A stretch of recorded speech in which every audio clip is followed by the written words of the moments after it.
Hello,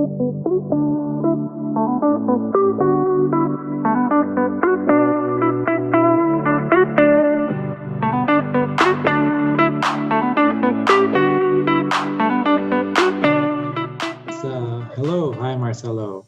You have a great background there and a good choice. I'm assuming that's not in the United Arab Emirates. No, no, it's not. I wish it was. Yeah, thanks so much for joining. So you're Dubai, Abu Dhabi, what's your base?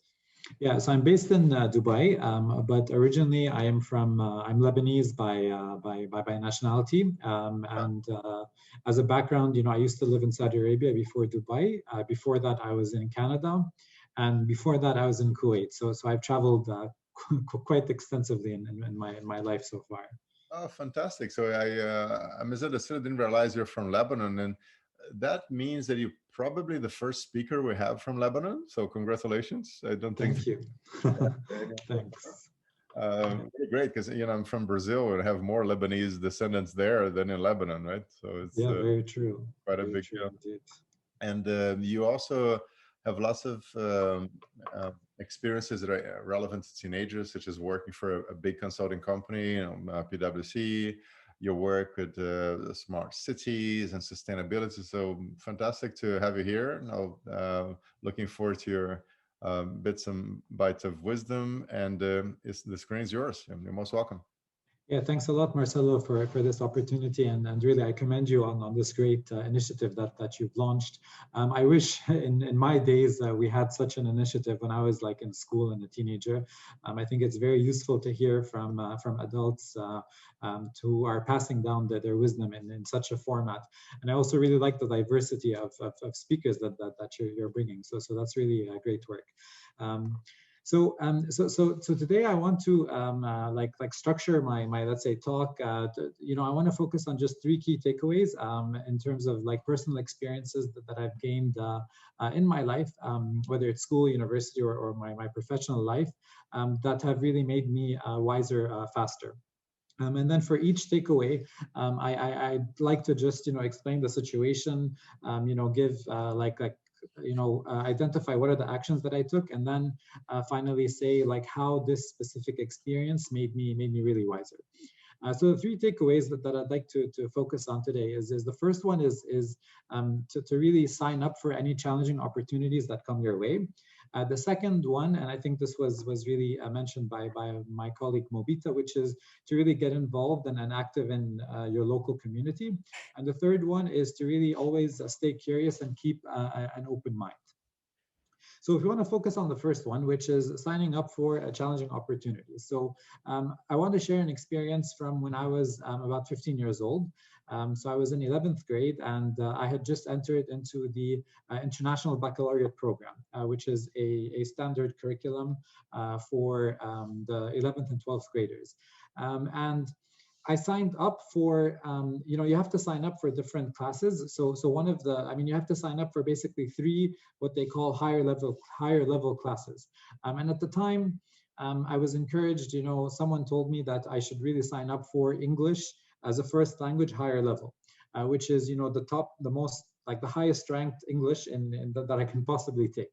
Now, the problem was that I was never in the advanced English classes in, the years before, like in 10th grade, 9th grade, and even in middle school. I was always in standard English. I was more of a math and science geek rather than English. So I really faced the big challenge when I was, I was the only one in that class that was not from the advanced classes. Everyone else was from the advanced class. So I was, just the person who was, new to this group of individuals who are really good in English.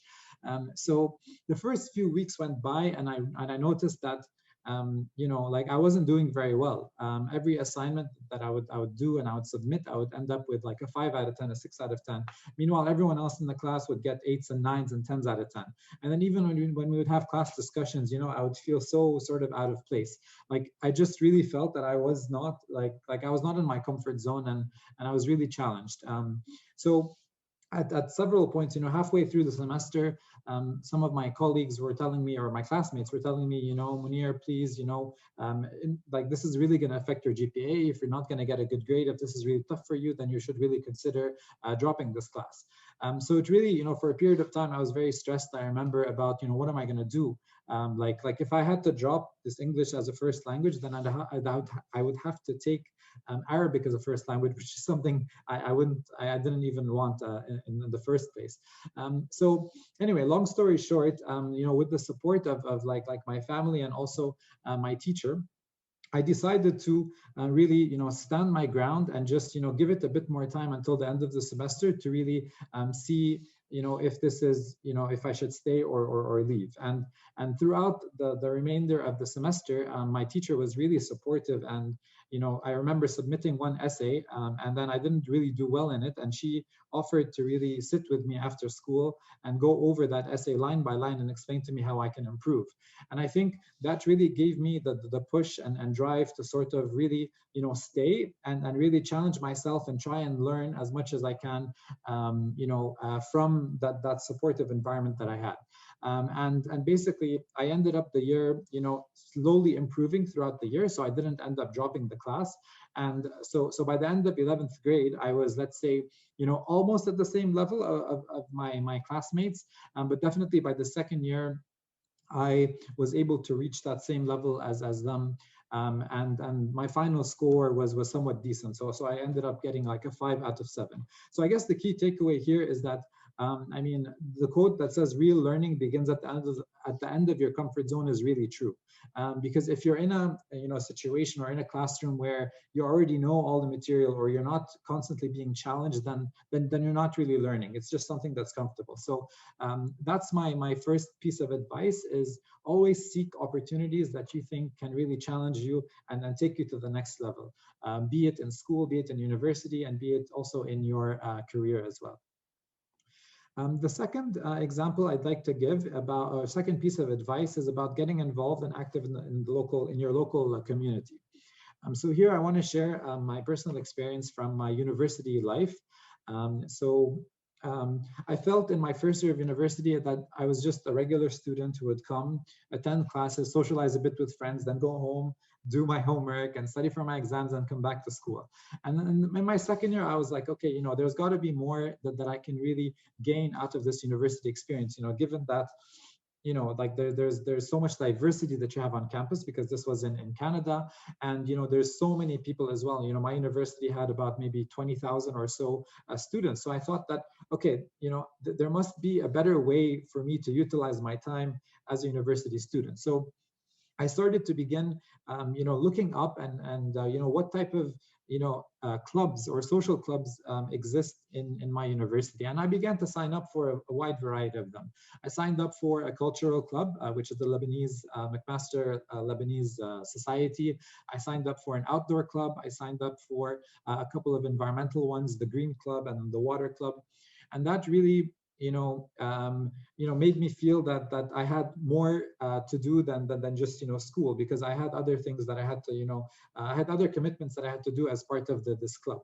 And I think not only was I just a member, and in some cases I had to take some leadership roles, such as within this cultural club. By the third or fourth year, I was nominated to be the lead for this club, and I think the key takeaway here is that it made me wiser, because by being active and getting involved in these, let's say, extracurricular activities, you begin to learn so many soft skills which are really valuable for you throughout your life. So I learned a lot about leadership skills, because suddenly now I'm responsible for creating an agenda for this club, coming up with events and trying to manage people and delegate tasks to certain people, which is a very important skill for your life. I also learned interpersonal skills, because you're dealing with, in my case, I studied engineering, right? But by joining, for example, the, again, the cultural club, I was, more involved with people from different, backgrounds educationally, which sometimes, they have different certain mindsets or ways of doing things. As engineers, we're very structured in the way that we think. And I also learned a lot about, just general, teamwork skills as well. And also, so I think, again, the key takeaway here is that always try and make the most out of your time. We have 24 hours in a day. If you try and just give yourself like set aside 1 hour or even 30 minutes a day for something that's outside your core school work. I think the benefits will be very you'll have there's a lot of benefits from that. And another thing as well, by being involved in these different activities, it really helped me land my first job out of university, because you don't have experience as a fresh graduate, but at least by having achievements through these different clubs that you were part of, you begin to have a story to tell when you get to the interviews. The third piece of advice that I'd like to give is to just stay curious and keep an open mind. And I think here, like my thought process was that sometimes, or at least in my case, when I was, let's say, in high school, high school in Kuwait, living with my family, I felt that I was just accepting of a lot of the stances and the opinions of the people around me, and sometimes it's the opinions of like the mainstream media that we consume. And here, what I'm thinking about is just be it like, for example, an opinion that's related to, in my case, it's about, like, for example, politics, or it's also an opinion, for example, I personally love football. So during my high school, like when I was in school, I always had these, opinions that okay, my opinion is right, and I didn't really understand that there could be different perspectives. So the challenge there was that, sometimes you have a narrow perspective on things. So the action that I took was that, a friend of mine introduced me to, for example, this is just one example, like a website called Reddit, where basically people post different, articles or content, but then there's also a whole area for people to really discuss their different views and their opinions. And for me, this was very new to me, because, mind you, this was back in 2009 or 2010. So still, the idea of these forums wasn't that really common. And the nice thing was that the opinions were filtered by votes. So you'd see the ideas or the arguments that are the most favorited, let's say. So what this really helped me gain is that it helped me gain a wider perspective, and it helped me accept, that there's other opinions out there beyond the one that I'm more used to. And I think this also really helped me, gain a critical mind, and it helped me sort of develop more tolerance towards people with different opinions. And also, it's not necessarily that, I'm saying that, you should explore different opinions so that you change, but in some cases my opinion was really reinforced by like exploring or having debates with people with different opinions. And also it really helps you gain more of like empathy towards other people, which is also a very valuable skill that you can benefit from throughout the rest of your life. So just again, as a quick recap, that the 3 pieces of advice is, first of all, always if there's a challenging opportunity, just take it. like don't think twice. Like someone once told me, always take the opportunity and then figure out how to do it later. So I really echo with that piece of advice. Second one is, again, to always think about ways to get involved and active in your local community beyond the regular core schoolwork. And the third thing is to just stay curious and keep an open mind.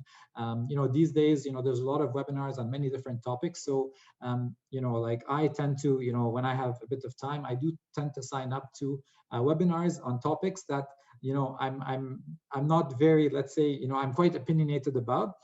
And the reason I do that is because I want to be challenged. I want my opinion to be challenged, and I want to get the full picture to really, form a better opinion about, this specific topic. And yeah, I think that wraps up my my talk for today. It's great. The one about jumping into opportunities, very relevant. I would also say that you need to make sure you don't overpromise and underdeliver, right? So it's important to say, I am very interested, I'm very happy to discuss, and that should gain you some time to learn as much as possible about a topic, so that when you have a follow-up conversation, you're doing so from a much stronger position. And I think people don't realize that the perfect opportunities don't land in your lap. Life in many ways is a numbers game, right? The number of people you know, the number of emails you send, the phone calls you make, until something happens that seems to be very well suited to your current situation. So, Mounir, I'd like to ask you a bit more about how you got into a big consulting company like PwC. I know that you have the engineering background, but what was the process of actually finding the opportunity and going through it until you actually had the job offer? Yeah, sure. So a bit of background. Just before I was working with PwC, I had a job at a local city developer in Dubai called the Sustainable City. So my role there was like a senior sustainability engineer, focused on developing the strategy and sort of the master plan for a new city, and as well as like managing the operations of the existing city. And then even before that role in Dubai, I was in Saudi Arabia working within city development and operations for also a huge city developer called Emaar, the Economic City. So basically, I mean, my experience was about around 4 years of experience working with cities in sort of development and operations, and like at one point, I was looking for a new job, and I noticed that I had met a partner at PwC a year before, who is the partner for cities and local governments. Like that was his title. So and that really intrigued me that he's a partner that's focused on cities, and my experience is all centered also around cities. So because I had met him at the World Economic Forum, I think that was around maybe 2015 or 2017 maybe. Like I already had that connection. So when the time came that I really wanted this opportunity, I reached out to him again and explained that I was looking for a new opportunity. And then I think he was very receptive to that. And I think what helped was that I had met him in an environment where it's like in the World Economic Forum. So I think I guess it has its own weight that you are at the World Economic Forum, so you must be there for a reason. And then I was there because of my role in the Global Shapers, like a few of the other speakers here. So he didn't hesitate, and he just called me in for an interview. I had an interview, had a couple other additional interviews, and then I got the job offer.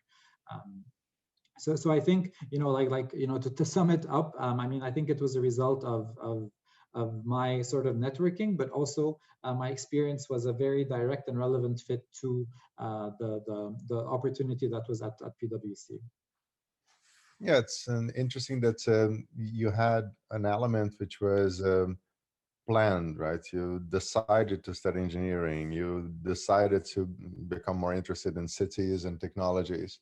And then there's the element of joining the Global Shapers, in which you're basically volunteering. Of course, it comes with the prestige and the possibility to get invited to WEF events, but it was literally a direct outcome of curiosity, I'll say, like trying to learn more and trying to get engaged, and seeding enough seeds so that something would grow out of that.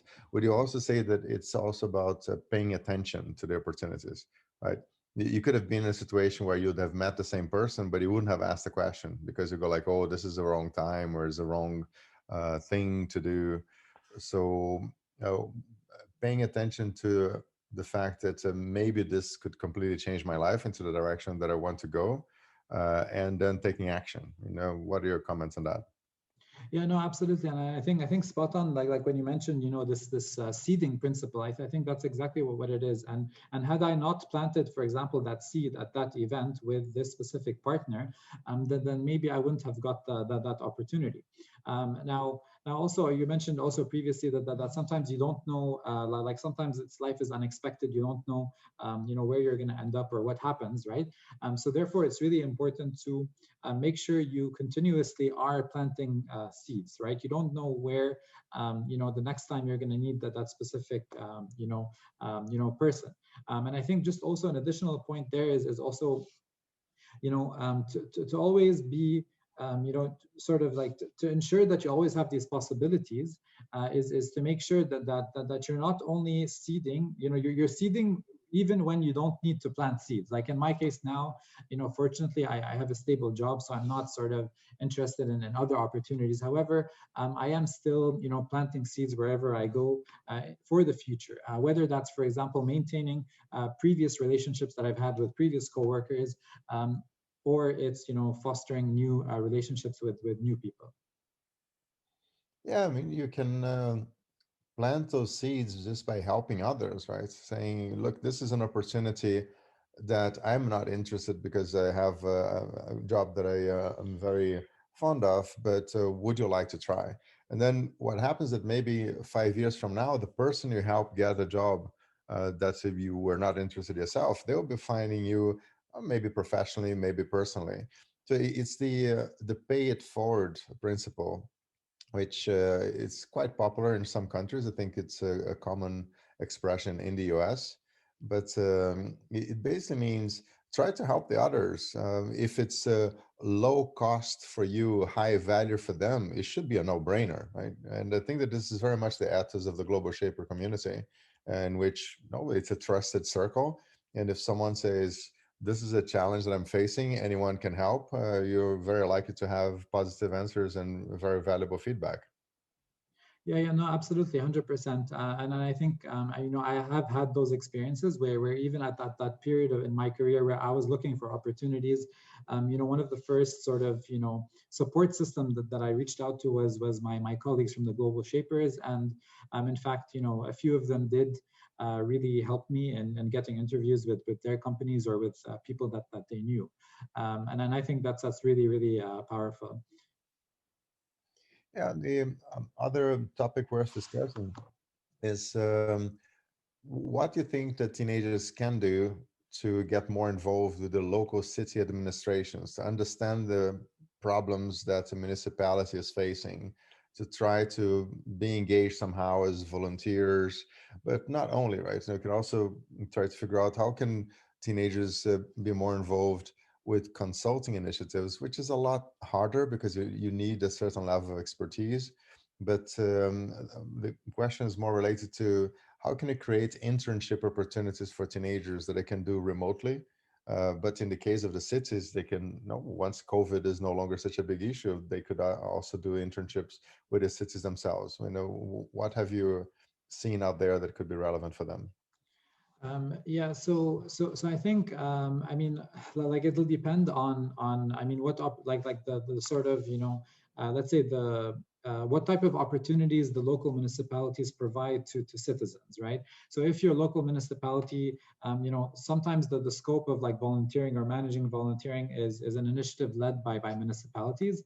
So if that's the case, then I think, my advice would be maybe to reach out and get involved in these volunteering initiatives. And usually there is no age limit for volunteering. In case it's not done by the municipality, then there's also other ways that you can contribute to your local city. Let's say, for example, city's cleanliness through other NGOs or initiatives. I'm sure every city has some sort of like NGOs or organizations that get involved in such initiatives. So my advice would be is to reach out and see what's available.